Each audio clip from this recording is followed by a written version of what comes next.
Perkenalkan, nama saya Reynaldo Yusuf Akmal. Nomor induk mahasiswa 2005418. Fakultas Pendidikan Teknik dan Kejuruan Universitas Pendidikan Indonesia. Di sini, saya akan mempresentasikan mengenai metodologi memahami Islam. Metodologi merupakan ilmu-ilmu atau cara yang digunakan untuk memperoleh kebenaran menggunakan penelusuran dengan tata cara tertentu dalam menemukan kebenaran, tergantung dari realitas yang sedang dikaji. Metodologi memahami Islam. Pengkajian sumber-sumber Islam seperti Al-Quran dan hadis sangat diperlukan. Berbagai aspek kehidupan perlu pemahaman dan pengalaman Islam.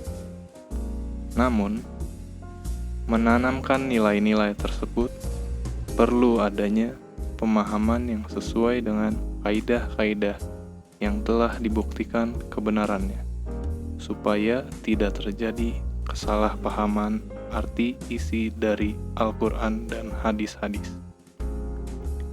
Oleh karena itu, dengan metodologi diharapkan kita dapat memahami pengertian, sumber, dan karakteristik ajaran Islam dengan baik dan benar. Tujuan pembelajaran metodologi memahami Islam. Yang pertama, untuk memahami urgensi metodologi dalam memahami Islam. Yang kedua, memahami ketentuan atau rambu-rambu dalam memahami Islam. Yang ketiga, bersikap hati-hati dari pemahaman dan istilah yang tidak ditunjang oleh metodologi yang benar. Yang keempat, mengembangkan pemahaman terhadap Islam yang sesuai dengan bimbingan metodologi yang benar. Yang kelima, bersikap terbuka untuk mendengarkan berbagai pemikiran dan pemahaman dan mampu memilah serta bersikap positif yang benar. Kekeliruan dalam memahami Islam. Yang pertama, kekeliruan dalam memahami ayat 193 surat Al-Baqarah. Dan perangilah mereka itu sampai tidak ada lagi fitnah, dan agama hanya bagi Allah semata. Jika mereka berhenti, maka tidak ada lagi permusuhan kecuali terhadap orang-orang zalim. Yang kedua, kekeliruan dalam memahami Al-Quran surat Al-Hujurat ayat 7. Dan ketahuilah bahwa di tengah-tengah kamu ada Rasulullah. Kalau dia menuruti kemauan kamu dalam banyak hal, pasti kamu akan mendapatkan kesusahan. Tetapi Allah menjadi kamu cinta kepada keimanan dan menjadikan iman itu indah dalam hatimu, serta menjadikan kamu benci kepada kekafiran, kefasikan, dan kedurhakaan.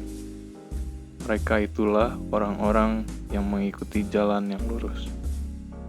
Yang ketiga, kekeliruan dalam memahami Al-Quran surat Al-Kahfi ayat 17. Dan engkau akan melihat matahari ketika terbit, condong dari gua mereka ke sebelah kanan, dan apabila matahari itu terbenam, menjauhi mereka sebelah kiri, sedang mereka berada di dalam tempat yang luas di dalam gua itu. Itulah sebagian dari tanda-tanda kebesaran Allah.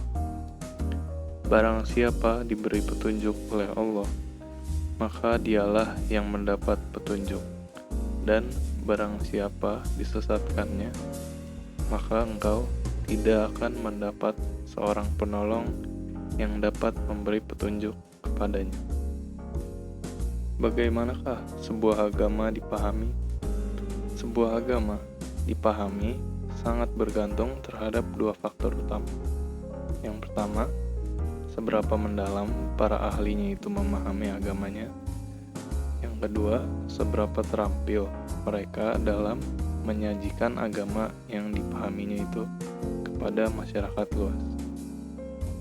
Metode dalam memahami Islam. Pertama, metode kajian sumber pokok Islam.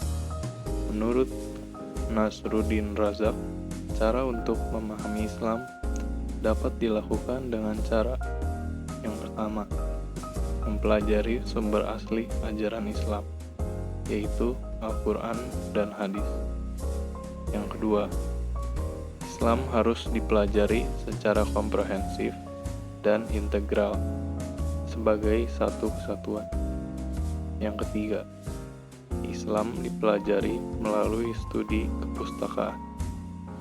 Yang keempat, Islam dipelajari dari ketentuan normatif ajaran Islam dan dikorelasikan dengan kenyataan historis dan sosiologis yang ada di masyarakat. Melihat kenyataan yang berkembang di tengah-tengah umat Islam, terdapat dua cara mereka memahami Islam dari sumber. Pertama, memahami Islam dari terjemahan sumber pokok, dan yang kedua, memahami Islam dari sumber pokoknya melalui bahasa asli. Metode penafsiran yang telah dikembangkan oleh para ulama ahli. Dalam melakukan pengkajian dan pemahaman sumber pokok agama Islam, khususnya Al-Quran, para ulama telah mengembangkan 4 metode. Yang pertama, metode tafsir tahlili, yaitu analitis.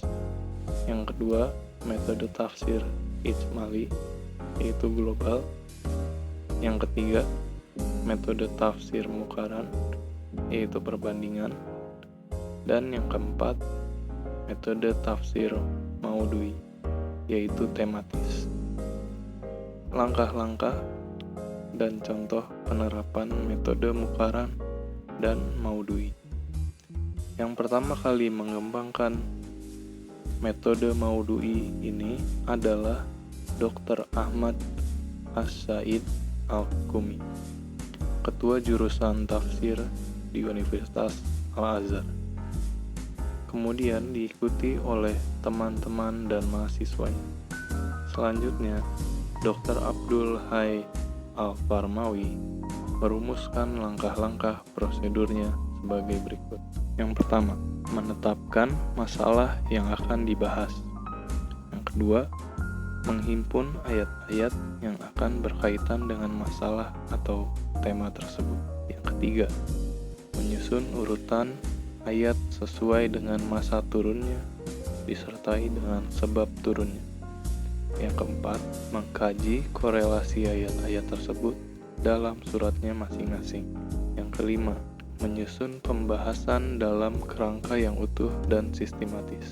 Yang keenam, melengkapi pembahasan dengan hadis-hadis yang relevan dengan pokok bahasa. Yang ketujuh, mempelajari ayat-ayat tersebut secara keseluruhan dengan mengelompokkannya sesuai persamaan dan perbedaannya berdasarkan tema yang dibahas. Metode memahami Islam menurut versi Depak. Metode ini mencakup metode diakronis atau sosiohistoris, metode sinkronis analitik, metode problem solving, metode empiris, dan metode deduktif. Metode tipologi. Metode tipologi merupakan metode pemahaman Islam secara lebih komprehensif.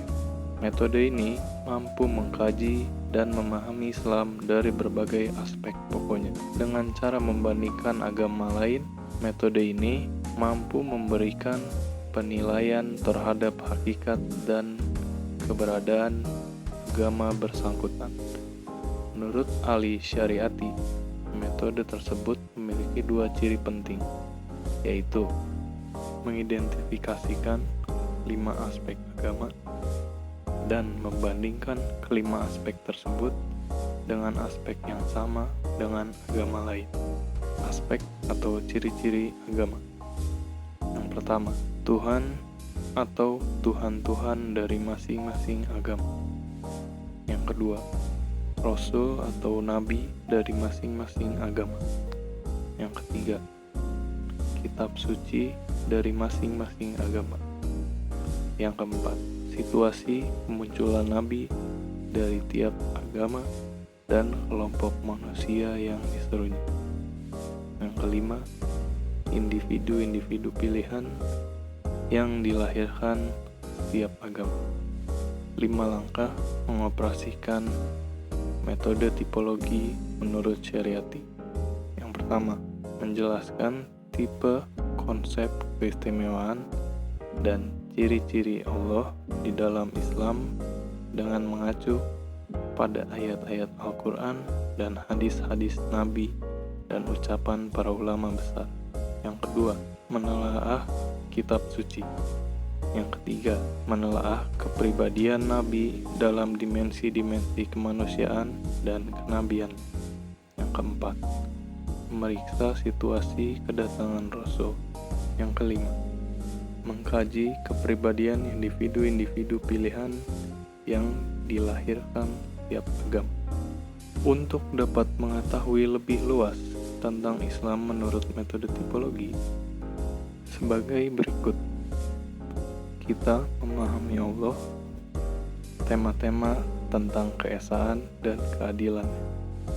Memahami Islam dengan mempelajari Al-Quran. Memahami Islam dengan mempelajari pribadi Muhammad bin Abdullah. Meneliti suasana dan situasi di mana Nabi Muhammad SAW bangkit. Memahami Islam dengan mempelajari kader-kader Nabi terkemuka.